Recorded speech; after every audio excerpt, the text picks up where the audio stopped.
இப்போ தங்கத்தில் முதலீடு செய்வதற்கான எளிமையான வழினா என்னென்ன சார் இருக்குது? தங்கத்தில் முதலீடு செய்ய, ஏன்னா அதிகமாக தங்கத்தில் இப்போ முதலீடு போட எல்லாமே விரும்புகிறாங்க. ரேட்டும் ஏறி போச்சு. எளிமையான வழினா எப்படி சார் பண்ணலாம்? எளிமையான வழின்னா யாருக்கு எளிமைன்னு நினைக்கிறீங்க? வாடிக்கையாளர்களுக்கு. வாடிக்கையாளர்கள் அவங்கள கேட்டகரியாக பிரிக்கணும்.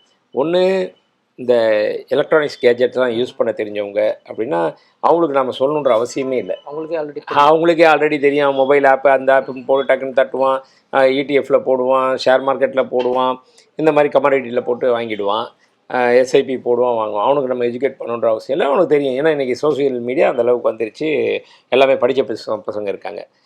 இதெல்லாம் தெரியாதவங்க அப்படின்றப்ப தான் அவங்கள தான் நாம் எடுத்துக்கணும், டார்கெட் பண்ணணும். அந்த மாதிரி ஆட்களுக்கு அவங்க மாதம் நகைச்சீட்டு அது மாதிரி போட்டு வைக்கணும். இல்லை நகைச்சீட்டு போடுறதுக்கு எனக்கு விருப்பம் இல்லை. சில பேர்லாம் இருப்பாங்க, பாலிசி வச்சுருப்பாங்க, நகைச்சீட்டே கட்ட மாட்டேங்க, ஆனால் நான் பொருளாக போய் எடுத்துட்டேன் அப்படின்றப்போ நீங்கள் வீட்டில் கொஞ்சம் கொஞ்சமாக பணத்தை சேர்த்து வைக்கிறதும் கஷ்டமாக இருக்கும். அதனால் அந்த மாதிரி இருக்கவங்க காயினாக கூட வாங்கி வச்சுக்கலாம். ஒவ்வொரு மாதம் 1 கிராம் காயின் வாங்க முடியுமா, ஒரு கிராமாக வாங்கிட்டே வாங்க.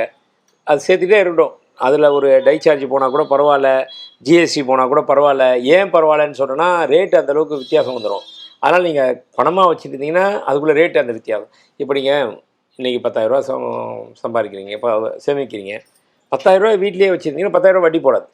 இப்போ 10,000 கொண்டு போய் நீங்கள் மாதம் 10 மாதம் சேர்த்து வீட்லேயே வச்சிங்கன்னா 1,20,000 மட்டும்தான் பணமாக இருக்கும்.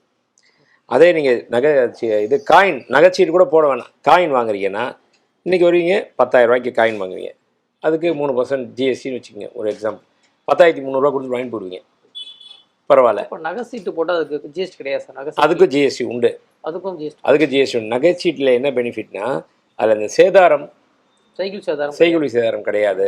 அதில் 50% கடைக்காரங்க போடுவாங்க, 50% நீங்கள் போடணும். இந்த மாதிரி விஷயங்கள் இருக்குது. காயின் வாங்க வராங்க, அப்போ 10,300 இந்த வாட்டி வாங்கிடுவாங்க. அடுத்த மாதம் வருவாங்க, ஏறி போச்சு விலை, ஒரு 10,400 ஆகிடுச்சு கிராமே.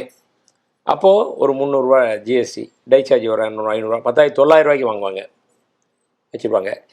பரவாயில்ல. இப்படி வர்றப்போ வாங்கி காயினாக வச்சா கூட ஒரு வருஷம் கழித்து பார்த்தீங்கன்னா அவங்கள்ட்ட இருக்கிற வேண்டிய இதுன்னா ஒரு 10 கிராம் கையில் இருக்கும். 10 மாதம் கழித்து அந்த 10 கிராமோடைய விலைன்னு பார்த்தீங்கன்னா அன்னைக்கு 1,20,000, 30,000 வந்து நிற்கும். 12,000 கிராம், 13,000 கிராம் அப்படின்னா 10 கிராம் வாங்கணுன்னா 1,30,000. ஆனால் நீங்கள் இந்த ஜிஎஸ்டி எல்லாம் சேர்த்தே வாங்கினதை ஆவரேஜ் பார்த்தீங்கன்னா ஒரு 1,10,000, 15,000 முடிச்சு வச்சுருப்பீங்க. அப்போ இதுவே இந்த ரேட்டு ஏறுறதே உங்களுக்கு ஒரு இது.